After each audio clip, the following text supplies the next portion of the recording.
ಹರೇ ಶ್ರೀನಿವಾಸ. ಶ್ರೀ ಲಕ್ಷ್ಮೀ ಶೋಭಾನದ ಮುಂದುವರೆದ ನುಡಿಗಳನ್ನು ನೋಡ್ತಾ ಹೋಗೋಣ. ಮೊದಲಿಗೆ ಶ್ರೀ ವಾದಿರಾಜ ಗುರುಗಳಲ್ಲಿ ವಂದಿಸುತ್ತಾ, ಲಕ್ಷ್ಮೀನಾರಾಯಣರಲ್ಲಿ ವಂದಿಸುತ್ತಾ ಲಕ್ಷ್ಮೀ ಶೋಭಾನವನ್ನು ಶುರು ಮಾಡ್ತಾ ಇದ್ದೀನಿ. ಶೋಭಾನವೆನ್ನೀರೆ ಸುರರೋಳು ಸೊಬಗನಿಗೆ, ಶೋಭಾನವೆನ್ನಿ ಸುಗುಣನಿಗೆ, ಶೋಭಾನವೆನ್ನೀರೆ ತ್ರಿವಿಕ್ರಮರಾಯಗೆ, ಶೋಭಾನವೆನ್ನಿ ಸುರಪ್ರಿಯಗೆ, ಶೋಭಾನೇ. ಇವತ್ತು 52ನೇ ನುಡಿಯಿಂದ ಪ್ರಾರಂಭ ಮಾಡ್ತಾ ಇದ್ದೀನಿ ಸ್ನೇಹಿತರೆ. ನಾರದ ಸನಕಾದಿ ಮೊದಲಾದ ಯೋಗಿಗಳು ನಾರಿಯರಿಗೆ ಮರುಳಾಹರೆ, ಓರಂತೆ ಶ್ರೀಕೃಷ್ಣ ನಡಿಗಡಿಗೆ ರಘುವರೆ, ಆರಾಧಿಸುತ್ತಾ ಭಜಿಸುವರೆ, ಶೋಭಾನೇ. ಅಂಬುಜ ಸಂಭವ ತ್ರ್ಯಂಬಕ ಮೊದಲಾದ ನಂಬಿದವರಿಗೆ ವರವಿತ್ತ, ಸಂಭ್ರಮದ ಸುರರು ಎಳ್ಳಷ್ಟು ಕೋಪಕ್ಕೆ ಇಂಬಿದ್ದರಿವನ ಭಜಿಸುವರೆ, ಶೋಭಾನೇ.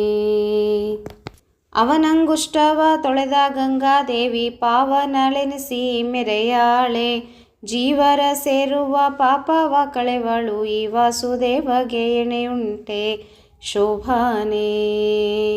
ಈ ಒಂದು 3 ನುಡಿಗಳನ್ನು ಇವತ್ತು ನೋಡೋಣ ಸ್ನೇಹಿತರೆ. ನೋಡ್ರಿ, ಇಲ್ಲಿ ನಾರದ ಸನಕಾದಿ ಮೊದಲಾದ ಯೋಗಿಗಳು ನಾರಿಯರಿಗೆ ಮರುಳಾಹರೆ, ಓರಂತೆ ಶ್ರೀಕೃಷ್ಣ ನಡಿಗಡಿಗೆ ಎರಗುವರೆ, ಆರಾಧಿಸುತ್ತಾ ಭಜಿಸುವರೆ ಅಂತ ಲಕ್ಷ್ಮೀದೇವಿ ಹೇಳ್ತಾ ಇದ್ದಾಳೆ. ನಾರದ ಮೊದಲಾದಂಥ ಸನಕಾದಿ ಸನಂದಾದಿಗಳು ಮಹಾವಿರಕ್ತರು ಇವರೆಲ್ಲರೂ. ಇವರು ಕೂಡ ಅಂತಹ ಯೋಗಿಗಳು, ತುಂಬ ದೊಡ್ಡ ಯೋಗಿಗಳು ಇವರೆಲ್ಲ. ಸ್ತ್ರೀ ಸಂಘವನ್ನು ಬಿಟ್ಟು ಅಖಂಡ ಬ್ರಹ್ಮಚರ್ಯವನ್ನು ಪಾಲಿಸಿದವರು ಅಂತ ಹೇಳ್ಬೋದು ಸನಕ ಸನಂದಾದಿಗಳು ಅಂತ. ಇವರೆಲ್ಲರೂ ಯಾವ ಸ್ತ್ರೀಯರ ಹಾವಭಾವಗಳಿಗೆ ಸೋಲದೆ ನಿಷ್ಠರಾಗಿ ಇರ್ತಾರೆ ಅಂತ. ಮತ್ತು ಯಾವ ಬಲದಿಂದ ಇವರು ಹೀಗೆ ಬ್ರಹ್ಮಚರ್ಯವನ್ನು ಪಾಲಿಸ್ತಾರೆ, ಇಷ್ಟು ನಿಷ್ಠೆಯನ್ನು ಪಾಲಿಸ್ತಾರೆ, ನಿಷ್ಠಾವಂತರಾಗಿರ್ತಾರೆ ಅಂದರೆ ಭಗವಂತನ ಮೇಲಿನ ಅಚಲವಾದಂಥ ಭಕ್ತಿ. ಇವರು ಮಾಡ್ತಕ್ಕಂಥ ಭಗವಂತನ ಮೇಲೆ ಭಕ್ತಿ, ಇದರಿಂದ ಅವರು ಇಷ್ಟು ಒಂದು ಏಕಾಗ್ರತೆ ಬ್ರಹ್ಮಚರ್ಯವನ್ನು ಪಾಲಿಸಲಿಕ್ಕೆ ಸಾಧ್ಯ ಆಗುತ್ತೆ.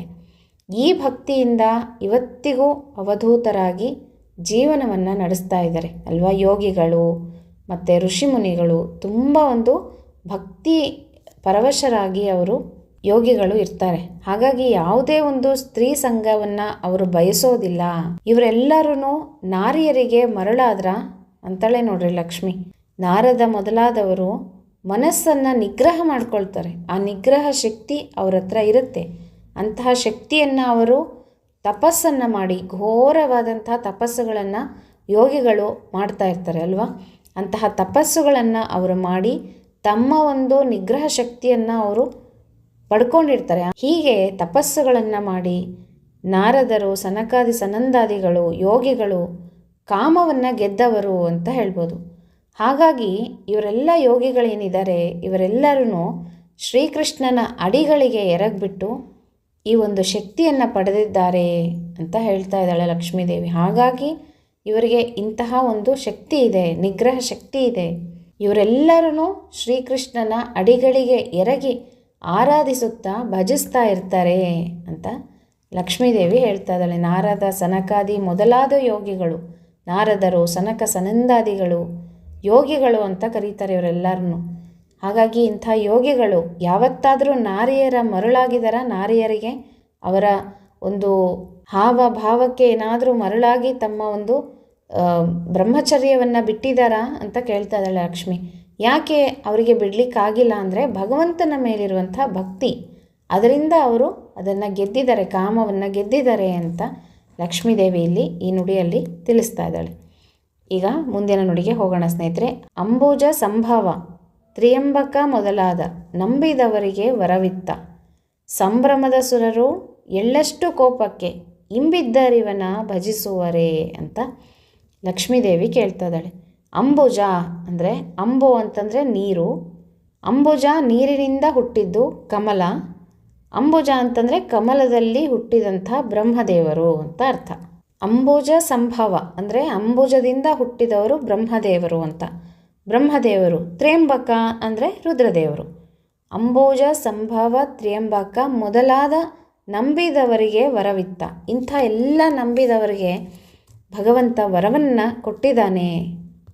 ಸಂಭ್ರಮದ ಸುರರು, ಸಂಭ್ರಮವನ್ನು ಪಡ್ತಕ್ಕಂಥ ಸುರರು ಎಳ್ಳಷ್ಟು ಕೋಪವಿದ್ದರೆ ಅವರ ಮೇಲೇನಾದರೂ ಭಗವಂತನಿಗೆ ಇವನನ್ನು ಭಜಿಸ್ಲಿಕ್ಕೆ ಸಾಧ್ಯವಾಗ್ತಿತ್ತಾ ಅವ್ರಿಗೆಲ್ಲ ಅಂತ ಲಕ್ಷ್ಮೀದೇವಿ ಇಲ್ಲಿ ಕೇಳ್ತಾ ಇದ್ದಾಳೆ.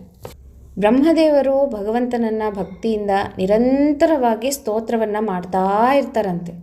ಚತುರ್ಮುಖಗಳಿಂದ ಬ್ರಹ್ಮದೇವರು ಸ್ತೋತ್ರವನ್ನು ಮಾಡ್ತಾ ಇರ್ತಾರೆ. ಭಗವಂತನ ಬಗ್ಗೆ ನಿರಂತರವಾಗಿ ಸ್ತೋತ್ರವನ್ನು ಮಾಡ್ತಾ ಇರ್ತಾರೆ. ಮತ್ತು ಇವರನ್ನು ಅತ್ಯಂತ ಶಾಂತ ಮೂರ್ತಿಗಳು ಅಂತ ಕರಿತೀವಿ. ಇವರು ಭಗವಂತನ ಕೋಪಕ್ಕೆ ಗುರಿಯಾಗೋದು ತುಂಬ ಅಂದರೆ ತುಂಬ ಕಷ್ಟ. ಯಾರು? ಬ್ರಹ್ಮದೇವರು. ಇನ್ನು ರುದ್ರದೇವರು, ಇವರು ಕೋಪದಿಂದಲೇ ಹುಟ್ಟಿದವರು. ಹೀಗೆ ಎಲ್ಲ ದೇವತೆಗಳು ಭಕ್ತಿಯಿಂದ ಭಗವಂತನನ್ನು ಭಜಿಸಿದಾಗ, ಆರಾಧಿಸಿದಾಗ ಅವರೆಲ್ಲರ ಮೇಲೆ ಭಗವಂತ ಕೋಪವನ್ನು ಮಾಡಿಕೊಂಡಿದ್ದರೆ ಅವರ ಗತಿ ಏನಾಗ್ತಾ ಇತ್ತು? ಭಗವಂತ ನಿರ್ದೋಷಿ ಅಂತ ಹಿಂದೆ ನಾವು ನುಡಿಗಳಲ್ಲಿ ಕೇಳಿದ್ದೀವಿ. ಭಗವಂತನಿಗೆ ಹಸಿವೆ ಇಲ್ಲ, ನೀರಡಿಕೆ ಇಲ್ಲ, ಮತ್ತು ನಿದ್ದೆ ಇಲ್ಲ, ಏನೂ ಇಲ್ಲ. ಭಗವಂತ ನಿರ್ದೋಷಿ, ಅವನಿಗೆ ಕಾಮ ಇಲ್ಲ, ಎಲ್ಲವನ್ನು ನಾವು ನುಡಿಗಳಲ್ಲಿ ತಿಳಿತಾ ಬರ್ತಾ ಇದ್ದೀವಿ. ಹಾಗೆಯೇ ಭಗವಂತನಿಗೆ ಸಿಟ್ಟು, ಕೋಪ ಎಳ್ಳಷ್ಟು ಇಲ್ಲ ಅಂತ ಲಕ್ಷ್ಮೀದೇವಿ ಹೇಳ್ತಾ ಇದ್ದಾಳೆ. ಭಗವಂತನಿಗೆ ನಮ್ಮ ಮೇಲೆ ಮತ್ತು ದೇವಾನುದೇವತೆಗಳ ಮೇಲೆ ಯಾವುದೇ ಎಳ್ಳಷ್ಟು ಕೋಪವನ್ನು ಸಹ ಭಗವಂತ ಮಾಡ್ಕೊಳ್ಳೋದಿಲ್ಲ ಅಂತ. ಯಾವಾಗಲಾದರೂ ಒಂದು ಸಲ ಭಗವಂತ ಕೋಪ ಮಾಡ್ಕೊಳ್ತಾನೆ ಅಂತಲೂ ಸಹ ಮುಂದೆ ತಿಳಿಸ್ತಾರೆ. ಆದರೆ ಭಗವಂತನಿಗೆ ತನ್ನ ಭಕ್ತರು ಏನೇ ಮಾಡಲಿ ಕೋಪ ಬರೋದಿಲ್ಲ, ಭಗವಂತನಿಗೆ ಸಿಟ್ಟು ಬರೋದಿಲ್ಲ ಅವ್ರ ಮೇಲೆ ಅಂತ. ಆದರೆ ಭಗವಂತನ ಮಕ್ಕಳು ನಾವೆಲ್ಲ ಭಕ್ತರು ಏನಿದ್ದೀವೋ, ನಾವೇನಾದರೂ ತಪ್ಪುಗಳನ್ನು ಮಾಡಿದ್ರೆ ಭಗವಂತ ಖಂಡಿತವಾಗಿ ಶಿಕ್ಷೆಯನ್ನು ಕೊಟ್ಟೇ ಕೊಡ್ತಾನೆ. ಅದೇ ನಮಗೆ ಕಷ್ಟಗಳ ರೂಪದಲ್ಲಿ ಬಂದು ತಗಲ್ಕೊಳ್ಳೋದು. ಹಾಗಾಗಿ ನಾವು ಮಾಡಿದ್ದೆಲ್ಲ ಸರಿ, ಭಗವಂತ ನಮ್ಮ ಮೇಲೆ ಕೋಪನೇ ಮಾಡ್ಕೊಳ್ಳೋದಿಲ್ಲ ಅಂತ ನಾವು ತಿಳಿಬಾರ್ದು. ಹಾಗೆ ತಿಳಿದ್ಬಿಟ್ರೆ ಮನುಷ್ಯರು ಏನು ಬೇಕಾದರೂ ಮಾಡಿಬಿಡ್ತಾರೆ. ಭಗವಂತನ ಬಗ್ಗೆ ಭಯ ಇರಬೇಕು. ನಾವು ತಪ್ಪು ಮಾಡಿದ್ರೆ ಭಗವಂತ ಇಂಥ ಶಿಕ್ಷೆಯನ್ನು ಕೊಡ್ತಾನೆ, ನಾವು ಅದನ್ನು ಅನುಭವಿಸ್ಬೇಕು, ಆವಾಗ ಅಳಬೇಕಾಗುತ್ತೆ ಅನ್ನುವಂಥ ಒಂದು ಪರಿಜ್ಞಾನವನ್ನು ಇಟ್ಟುಕೊಂಡು ಮನುಷ್ಯ ಯಾವುದೇ ಒಂದು ಕಾರ್ಯಗಳನ್ನು ಮಾಡಬೇಕು. ಹಾಗೆ ತನ್ನ ಮಗ ಮಾಡುವಂಥ ಅನಾಹುತಗಳಿಗೆ ಮಗನಿಗೆ ಎದುರಾಡ್ದೇನೆ, ಕೋಪ ಮಾಡಿಕೊಳ್ಳದೇನೆ ಸುಮ್ಮನೆ ಇದ್ದು ಧೃತರಾಷ್ಟ್ರ ಏನಾದ? ಎಲ್ಲ ತನ್ನ ಮಕ್ಕಳನ್ನು ಕಳ್ಕೋಬೇಕಾಯಿತು ಧೃತರಾಷ್ಟ್ರ ಅಲ್ವಾ. ತನ್ನ ಮಗ ದುರ್ಯೋಧನ ಏನೇ ಮಾಡಲಿ ಅವನನ್ನು ಸಮರ್ಥನೆ ಮಾಡಿಕೊಂಡು ಎಂಥ ಸ್ಥಿತಿಗೆ ಬಂದುಬಿಟ್ಟ ಅಂದರೆ ಕೊನೆಗೆ ಒಂದು ಮಗನ ವ್ಯಾಮೋಹಕ್ಕೆ ಗುರಿಯಾಗಿ ಅಲ್ವಾ. ಹಾಗೆ ಭಗವಂತ ಮಾಡೋದಿಲ್ಲ. ತನ್ನ ಮಕ್ಕಳ ವ್ಯಾಮೋಹಕ್ಕೆ ಗುರಿಯಾಗಿ ಭಗವಂತ ಯಾವುದೇ ಒಂದು ತಪ್ಪು ಕೆಲಸಗಳನ್ನು ಮಾಡೋದಿಲ್ಲ. ನಮಗೆ ಆಯಾ ಕಾಲಕ್ಕೆ ನಮ್ಮ ಪಾಪಗಳಿಗೆ, ತಪ್ಪುಗಳಿಗೆ ಶಿಕ್ಷೆಯನ್ನು ಕೊಡುತ್ತಾ, ನಮ್ಮನ್ನು ದಂಡಿಸ್ತಾ, ನಮ್ಮನ್ನು ತಿದ್ದುತ್ತಾ, ನಮ್ಮನ್ನು ಬೆಳೆಸ್ತಾನೆ ಭಗವಂತ. ಹಾಗೆ ಭಕ್ತರು ಮಾಡುವಂಥ ಸಧರ್ಮಗಳಿಗೆ ಎಳ್ಳಷ್ಟು ಕೋಪ ಮಾಡೋದಿಲ್ಲ ಭಗವಂತ ಅಂತ ಹೇಳಿ ಭಕ್ತರು ಮಾಡುವಂಥ ತಪ್ಪುಗಳನ್ನು ಸಹ ಕ್ಷಮಿಸ್ತಾನೆ ಅಂತಲ್ಲ, ತಪ್ಪುಗಳಿಗೆ ಶಿಕ್ಷೆಯನ್ನು ಕೊಡ್ತಾನೆ. ಸುಮ್ಮನೆ ಭಗವಂತ ಯಾವತ್ತೂ ಕೋಪವನ್ನು ಮಾಡೋದಿಲ್ಲ ಭಕ್ತರ ಮೇಲೆ ಅಂತ ಇಲ್ಲಿ ನುಡಿಯಲ್ಲಿ ತಿಳ್ಕೊಬೇಕು. ನಾವು ಏನಾದರೂ ಧರ್ಮ ಮಾರ್ಗದಲ್ಲಿ ನಡೆದು ನ್ಯಾಯಯುತವಾಗಿದ್ದು ಭಗವಂತನ ಮೇಲೆ ಭಕ್ತಿಯನ್ನು ಮಾಡ್ತಾ ಜೀವನವನ್ನು ನಡೆಸ್ತಾ ಇದ್ದರೆ ಭಗವಂತ ನಮ್ಮ ಮೇಲೆ ಪ್ರೀತಿಯನ್ನು ಮಾಡ್ತಾನೆ. ಆಗ ದ್ವೇಷ ಮಾಡೋದಿಲ್ಲ, ಆಗ ಕೋಪವನ್ನು ತೋರಿಸೋದಿಲ್ಲ. ತಪ್ಪುಗಳನ್ನು ಮಾಡಿದ್ರೆ ಮಾತ್ರ ಭಗವಂತ ಶಿಕ್ಷೆಯನ್ನು ಕೊಡ್ತಾನೆ, ಕೋಪ ಮಾಡ್ತಾನೆ ಅಂತ ನಾವಿಲ್ಲಿ ತಿಳಿಬೇಕು. ಭಗವಂತನಿಗೆ ಕೋಪ ಇದೆಯಾ ಇಲ್ವಾ ಅಂತ ನಾವು ಕೇಳೋದಾಯ್ತಂದರೆ ಭಗವಂತನಿಗೆ ಕೋಪ ಇದೆ ಅಂತ ಹೇಳ್ತಾರೆ ನೋಡ್ರಿ. ಉಗ್ರವಾದ ನರಸಿಂಹ ರೂಪವನ್ನು ಭಗವಂತ ತಗೊಂಡಾಗ ಯಾರೊಬ್ಬರೂ ಭಗವಂತನನ್ನು ಶಾಂತ ಮಾಡಲಿಕ್ಕೆ ಸಾಧ್ಯ ಆಗೋದಿಲ್ಲ. ಕಂಬದಿಂದ ಬಂದಂಥ ನರಸಿಂಹದೇವರು ಉಗ್ರ ರೂಪವಾಗಿ ಇರ್ತಾನೆ. ಎಷ್ಟು ಸಿಟ್ಟು ಅಂದರೆ ಹಿರಣ್ಯಕಶಿಪುವನ್ನು ತೊಡೆಯ ಮೇಲೆ ಮಲಗಿಸ್ಕೊಂಡು ಅವನ ಹೊಟ್ಟೆ ಬಗೆದು ಕರಳನ್ನು ತೆಗೆದು ಕೊರಳಿಗೆ ಹಾಕ್ಕೊಂಡು ಹಾರ ಮಾಡಿಬಿಟ್ಟು, ಈ ಥರ ಎಲ್ಲ ಅಷ್ಟು ಕೋಪ ಇತ್ತು ಭಗವಂತನಿಗೆ. ಉಗ್ರವಾದ ಕೋಪ ಅಂತ ಹೇಳ್ತಾರೆ, ಉಗ್ರ ನರಸಿಂಹ ಅಂತ ಅದಕ್ಕೆ ಕರೆಯೋದು ಭಗವಂತನನ್ನು. ಲಕ್ಷ್ಮೀದೇವಿನೂ ಒಂದು ಹೆಜ್ಜೆ ಹಿಂದೆ ಇಡ್ತಾಳಂತೆ, ನನ್ನ ಕೈಲಾಗಲ್ಲಪ್ಪ ಶಾಂತಿ ಮಾಡೋದು ಅಂತ ಭಗವಂತನ ಬಗ್ಗೆ. ಪ್ರಹ್ಲಾದನೇ ಮತ್ತು ಭಗವಂತನನ್ನು ಶಾಂತ ಮಾಡ್ತಾನೆ ಅಲ್ವಾ, ಸ್ತೋತ್ರ ಮಾಡಿಬಿಟ್ಟು. ಹಾಗೆ ಅದಕ್ಕೋಸ್ಕರ ನಾವು ಹೇಳ್ತಾ ಇರ್ತೀವಿ, ಬರೀ ನರಸಿಂಹದೇವರ ಫೋಟೋವನ್ನು ಮನೆಯಲ್ಲಿ ಇಟ್ಕೋಬೇಡ್ರಿ, ಲಕ್ಷ್ಮಿ ಸಹಿತ ನರಸಿಂಹದೇವರಿರಬೇಕು, ನರಸಿಂಹದೇವರ ತೊಡೆ ಮೇಲೆ ಲಕ್ಷ್ಮಿ ಇರಬೇಕು.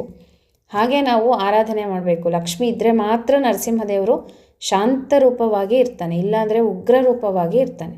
ಅಂಥ ಫೋಟೋ ಹಾಕೋಬಾರ್ದು ಅಂತಾರೆ. ಲಕ್ಷ್ಮೀ ನರಸಿಂಹದೇವರು ಇದ್ದರೆ ಮಾತ್ರ ಮನೆಗಳಲ್ಲಿ ಫೋಟೋಗಳನ್ನು ಹಾಕ್ಕೊಂಡು ಪೂಜೆಯನ್ನು ಮಾಡ್ಬೋದು. ಈ ರೀತಿಯಾಗಿ ನರಸಿಂಹದೇವರಿಗೆ ಕೋಪ ಇಲ್ಲ ಅಂತ ಅಲ್ಲ, ಕೋಪ ಇದೆ. ಈ ರೀತಿಯಾಗಿ ಭಗವಂತ ಕೋಪ ಮಾಡೋದಿಲ್ಲ ಅಂತಲ್ಲ, ಭಗವಂತ ಕೋಪ ಬಂದಿದ್ದಕ್ಕೇ ನರಸಿಂಹ ರೂಪವನ್ನು ತಗೊಂಡ ಅಂತ ಹೇಳ್ಬೋದು.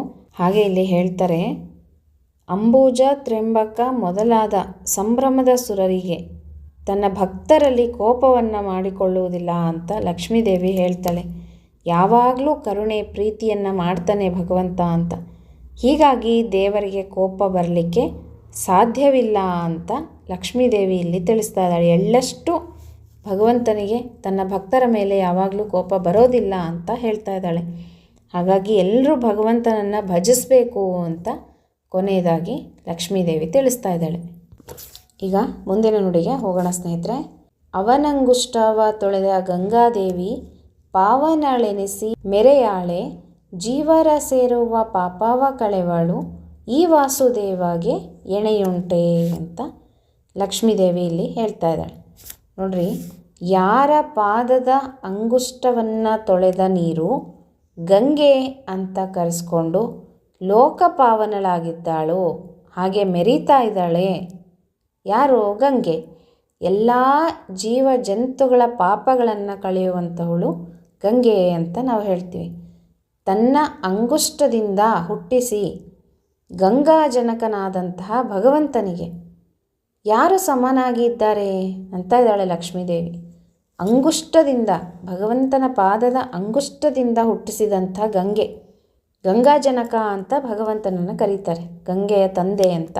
ಗಂಗೆಯನ್ನು ಹುಟ್ಟಿಸಿದಂತಹ ಭಗವಂತನಿಗೆ ಯಾರು ಸಾಟಿ ಇದ್ದಾರೆ, ಯಾರು ಸಮನಾಗಿದ್ದಾರೆ ಅಂತ ಕೇಳ್ತಾ ಇದ್ದಾಳೆ ಲಕ್ಷ್ಮೀದೇವಿ. ಕೃಷ್ಣ ಕಳ್ಳತನ ಮಾಡಿದ, ಬೆಣ್ಣೆಯನ್ನು ಕದ್ದ, ಪರಸ್ತ್ರೀ ಸಂಘವನ್ನು ಮಾಡಿದ, ಹಿಂಸೆಯನ್ನು ಮಾಡ್ದ, ಸಂಹಾರ ಮಾಡ್ದ, ಸೋದರ ಮಾವನನ್ನು ಕೊಂದ ಕೃಷ್ಣ, ಹೀಗೆ ಅನೇಕ ಪಾಪಗಳನ್ನು ಮಾಡಿದ್ದಾನೆ. ಇವನು ಹೇಗೆ ನಿರ್ದೋಷಿ ಅಂತ ಯಾರಾದರೂ ಭಾವಿಸಿದರೆ ಅವರಿಗೆಲ್ಲ ಉತ್ತರವನ್ನು ಕೊಡ್ತಾ ಇದ್ದಾಳೆ ನೋಡ್ರಿ ಲಕ್ಷ್ಮೀದೇವಿಯಲ್ಲಿ. ಲೋಕ ಪಾವನೆಯಾದಂತಹ ಗಂಗೆ ಭಗವಂತನ ಪಾದದ ತುದಿಯಿಂದ ಹುಟ್ಟಿ ಬರ್ತಾಳಲ್ಲ, ಭಗವಂತನ ಪಾದವನ್ನು ತೊಳ್ಕೊಂಡು ಬರ್ತಾಳೆ. ಹೀಗೆ ಗಂಗೆಯನ್ನು ಹುಟ್ಟಿಸಿದಂಥ ಭಗವಂತ ಇದೆಲ್ಲ ಅಪರಾಧಗಳನ್ನು ಮಾಡಿದಾನ. ಹೀಗೆ ಗಂಗೆಯನ್ನು ತನ್ನ ಪಾದದ ಉಗುಷ್ಟದಿಂದ ಹುಟ್ಟಿಸಿದಂತಹ ಭಗವಂತ ಯಾವುದೇ ಪಾಪಗಳಿಗೆ ಗುರಿ ಆಗೋದಿಲ್ಲ ಅಂತ ಲಕ್ಷ್ಮೀದೇವಿಯಲ್ಲಿ ತಿಳಿಸ್ತಾ ಇದ್ದಾಳೆ. ಎಲ್ಲರ ಪಾಪಗಳನ್ನು ತೊಳಿತಕ್ಕಂಥವಳು ಅಲ್ವಾ. ಎಂತಹ ಪವಿತ್ರತೆ ಗಂಗೆ ಅಂತ. ಗಂಗೆಯಲ್ಲಿ ಒಮ್ಮೆ ಮುಳುಗಿ ಎದ್ದರೆ ನಾವು ಮಾಡಿದಂಥ ಪಾಪಗಳೆಲ್ಲ ತೊಳೆದು ಹೋಗುತ್ತೆ ಅಂತ ಹೇಳ್ತಾರೆ. ಹರಿಯ ಪಾದದಿಂದ ಹುಟ್ಟಿದ್ದರಿಂದ ಗಂಗೆಗೆ ಜಗದ ಪಾಪ ತೊಳೆಯುವಂತಹ ಸಾಮರ್ಥ್ಯ ಇದೆ ಅಂತ ಹೇಳ್ತಾ ಇದ್ದಾರೆ. ಗಂಗೆ ಹೇಗೆ ಬರ್ತಾಳೆ ಅಂತ ತಿಳಿಸ್ತಾರೆ ನೋಡ್ರಿ. ಬ್ರಹ್ಮಲೋಕದಿಂದ ಗಂಗೆ ಅನೇಕ ಸಾವಿರ ಯುಗಗಳ ಬಳಿಕ ಶಿಂಶುಮಾರ ಲೋಕಕ್ಕೆ ಹರಿದು ಬರ್ತಾಳಂತೆ. ಅಲ್ಲಿ ಧ್ರುವರಾಜರು ಕುಲದೇವತೆ ಅಂತ ಹೇಳಿಬಿಟ್ಟು ಈಕೆಯನ್ನು ಪಾದೋದಕ ಅಂತ ಆ ನೀರನ್ನು ತಲೆ ಮೇಲೆ ಧರಿಸ್ತಾರೆ. ಅಲ್ಲಿಂದ ನದಿ ಸಪ್ತ ಋಷಿಗಳ ಲೋಕಕ್ಕೆ ಹರಿದು ಬರುತ್ತೆ. ಋಷಿಗಳು ಆ ನೀರನ್ನು ತಲೆ ಮೇಲೆ ಧರಿಸ್ತಾರೆ. ಮುಂದೆ ದೇವಯಾನ ಮಾರ್ಗವಾಗಿ ಹರಿದು ಬಂದು ಚಂದ್ರಮಂಡಲ ತಲುಪ್ತಾಳೆ. ಅಲ್ಲಿ ಸೂರ್ಯ ಕಿರಣಗಳಿಂದ ಮತ್ತಷ್ಟು ಶುದ್ಧಿಯನ್ನು ಪಡೆದಂತಹ ಗಂಗೆ ಅಲ್ಲಿಂದ ಮೇರು ಶಿಖರದ ಮೇಲೆ ಹರಿತಾಳೆ. ಅಲ್ಲಿಂದ ಕವಲೊಡೆದು 4 ದಿಕ್ಕುಗಳಿಗೂ ಕ್ರಮವಾಗಿ ಹರಿತಾಳೆ.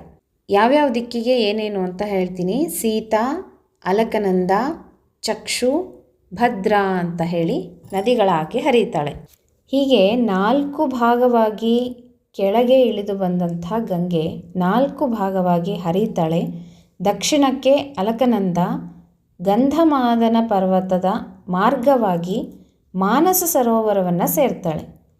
ಹಿಮಾಲಯವನ್ನು ತಲುಪ್ತಾಳೆ. ಅಲ್ಲಿ ಹಿಮಾಲಯದಿಂದ ಜನ್ಮವನ್ನು ಪಡೆದು ಹಿಮಾದ್ರಿ ಪುತ್ರಿ ಅಂತ ಆಗ್ತಾಳೆ. ಗಿರಿಸುತೆ, ಪಾರ್ವತಿ ಅಂತ ಕರೆಸ್ಕೊಳ್ತಾಳೆ. ಹಾಗಾಗಿ ಗಂಗೆ ಪಾರ್ವತಿ ಅಂತ ನಾವು ಪೂಜೆಯನ್ನು ಮಾಡೋದು. ಮುಂದೆ ದೇವಲೋಕದಿಂದ ಗಂಗೆಯನ್ನು ತರಿಸುವ ಪ್ರಯತ್ನ ವಿಫಲ ಆಗುತ್ತೆ. ಕೊನೆಗೆ ಭಗೀರಥ ಅತ್ಯಂತ ಪ್ರಯತ್ನವನ್ನು ಮಾಡಿ ತಪಸ್ಸನ್ನು ಮಾಡಿ ಗಂಗೆಯನ್ನು ಭೂಮಿಗೆ ತರುವಾಗ ತಪಸ್ಸಿಗೆ ಮೆಚ್ಚಿದಂತಹ ಬ್ರಹ್ಮದೇವರು ಗಂಗೆಯನ್ನು ಭೂಮಿಗೆ ಕಳಿಸ್ತಾರೆ ಅಲ್ವಾ. ಭಗೀರಥನ ಪ್ರಯತ್ನ ಅಂತ ನಾವು ನೋಡ್ತೀವಿ, ಹೇಗೆ ಗಂಗೆ ಭೂಮಿಗೆ ಬಂದಳು ಅಂತ ತಿಳಿತೀವಿ. ಹಾಗೆ ಭಗೀರಥ ತಪಸ್ಸನ್ನು ಮಾಡಿ ಬ್ರಹ್ಮದೇವರು ಗಂಗೆಯನ್ನು ಭೂಮಿಗೆ ಕಳಿಸ್ತಾರೆ. ಹೀಗೆ ಭೂಮಿಗೆ ಬರುವಾಗ ಗಂಗೆ ಅತ್ಯಂತ ವೇಗದಿಂದ ಬರ್ತಾಳೆ, ಧುಮುಕ್ತಾ ಬರ್ತಾಳಂತೆ. ಆ ವೇಗವನ್ನು ಭೂಮಿ ತಡೆಯೋದಿಲ್ಲ ಅಂತ ಹೇಳಿಬಿಟ್ಟು ರುದ್ರದೇವರು ತಮ್ಮ ಜಡೆಯಲ್ಲಿ ಆಕೆಯನ್ನು ಬಂಧಿಸ್ಬಿಡ್ತಾರೆ, ಅಂದರೆ ಧರಿಸ್ಬಿಡ್ತಾರೆ ಆಕೆಯನ್ನು ಜಡೆಯಲ್ಲಿ. ನಂತರ ಅವಳು ಪ್ರವಾಹದ ರೀತಿಯಲ್ಲಿ ಭಗೀರಥನ ಹಿಂದೆ ಹರಿತಾ ಬರ್ತಾಳೆ, ಸಾಗರದ ಕಡೆಗೆ ಹೊರಡ್ತಾಳೆ. ದಾರಿಯಲ್ಲಿ ಜಹ್ನುಮುನಿಯ ಆಶ್ರಮ ಬರುತ್ತೆ. ಜಹ್ನುಮುನಿಯ ಆಶ್ರಮವನ್ನು ತಲುಪುತ್ತಾ ಅವಳ ಪ್ರವಾಹದ ವೇಗದಿಂದ ಜಹ್ನುಮುನಿಯ ಆಶ್ರಮ ಕೊಚ್ಚಿಕೊಂಡು ಹೋಗ್ಬಿಡುತ್ತೆ. ಆ ಒಂದು ಸಿಟ್ಟಿಗಾಗಿ ಜಹ್ನುಮುನಿ ಏನು ಮಾಡ್ತಾರೆ, ಗಂಗೆಯನ್ನು ಒಂದೇ ಒಂದು ಸಮನೆ ಮುನಿಗಳು ಪಾನವನ್ನು ಮಾಡಿಬಿಡ್ತಾರೆ, ಕುಡಿದ್ಬಿಡ್ತಾರೆ ಗಂಗೆಯನ್ನು. ಮತ್ತೆ ಭಗೀರಥ ಪ್ರಯತ್ನವನ್ನು ಮಾಡಿ ಗಂಗೆಯನ್ನು ಮುನಿಗಳಿಂದ ಕೇಳ್ತಾನೆ. ಆಗ ಮುನಿಗಳು ಕಿವಿಯಿಂದ ಗಂಗೆಯನ್ನು ಹೊರಬಿಡ್ತಾರೆ. ಹಾಗಾಗಿ ಜಹ್ನುಕನ್ಯಾ ಅಂತ, ಜಾಹ್ನವಿ ಅಂತ ಕರೀತಾರೆ ಗಂಗೆಯನ್ನು. ಮುಂದೆ ಇದೇ ಗಂಗೆ ಸಮುದ್ರವನ್ನು ಸೇರಿ ಸಮುದ್ರ ರಾಜನ ಮಡದಿ ಆಗ್ತಾಳೆ. ಅಲ್ಲಿಂದ ಪಾತಾಳಕ್ಕೆ ಇಳಿದು ಸಗರ ಪುತ್ರರಿಗೆ ಸದ್ಗತಿಯನ್ನು ನೀಡ್ತಾಳೆ ಅಂತ ಹೇಳ್ತಾರೆ. ಎಂಥ ಪ್ರಯತ್ನ, ಭಗೀರಥನ ಪ್ರಯತ್ನ ನೋಡ್ರಿ. ಹೀಗೆ ಮಾಡಿ ಗಂಗೆಯನ್ನು ಭೂಮಿಗೆ ತಂದದ್ದು ಭಗೀರಥ. ಜ್ಯೇಷ್ಠ ಮಾಸದ ಶುಕ್ಲ ಪಕ್ಷದ ದಶಮಿ ಗಂಗಾವತರಣ ಆಗಿದ್ದು ಅಂತ ನಾವು ಕೇಳ್ತೀವಿ. ಅಂತಹ ಗಂಗೆ ಭಗವಂತನ ಪಾದವನ್ನು ತೊಳೆದು ಬಂದಂತಹ ಗಂಗೆ ಅಂತ ಇಲ್ಲಿ ಹೇಳಲಾಗತ್ತೆ. ಈಕೆ ಎಲ್ಲರ ಪಾಪವನ್ನು ತೊಳಿತಾಳೆ. ಇಂತಹ ವಾಸುದೇವಿಗೆ ಎಣೆಯುಂಟೆ ಅಂತ ಲಕ್ಷ್ಮೀದೇವಿ ಇಲ್ಲಿ ಹೇಳ್ತಾ ಇದ್ದಾಳೆ. ಅವನಂಗುಷ್ಟವ ತೊಳೆದ ಗಂಗಾದೇವಿ, ಅಂಗುಷ್ಟವನ್ನು ತೊಳೆದು ಬಂದಂತಹ ಗಂಗಾದೇವಿ ಪಾವನಳು ಅಂತ ಕರೆಸ್ಕೊತಾಳಲ್ಲ, ಯಾರಿಂದ? ಭಗವಂತನಿಂದ. ಹೀಗೆ ಮೆರೆಯುವಾಗ ಅವಳು ಎಲ್ಲ ಜೀವರ ಪಾಪಗಳನ್ನು ತೊಳಿತಾಳಲ್ಲ ಈ ಗಂಗಾದೇವಿ. ಇಂತಹ ಗಂಗಾದೇವಿಯನ್ನು ಹುಟ್ಟಿಸಿದಂಥ ವಾಸುದೇವಗೆ ಸಾಟಿ ಇದೆಯಾ? ಯಾರಾದರೂ ಸಾಟಿ ಇದ್ದಾರಾ ವಾಸುದೇವಗೆ? ಸರಿ ಉಂಟೆ ಅಂತ ಕೇಳ್ತಾಳೆ, ಎಣೆ ಉಂಟೆ ಅಂತ. ಇಂತಹ ಭಗವಂತನಿಗೆ ಯಾರಾದರೂ ಸರಿಸಾಟಿ ಇದ್ದಾರಾ ಅಂತ ಲಕ್ಷ್ಮೀದೇವಿ ಇಲ್ಲಿ ಕೇಳ್ತಾ ಇದ್ದಾಳೆ. ಎಷ್ಟು ಸುಂದರವಾದಂಥ ನುಡಿಗಳು ಅಲ್ವಾ ಸ್ನೇಹಿತರೆ. ಮತ್ತೆ ಮುಂದಿನ ವಿಡಿಯೋ ಒಟ್ಟಿಗೆ ಸಿಗ್ತೀನಿ. ಹರೇ ಶ್ರೀನಿವಾಸ.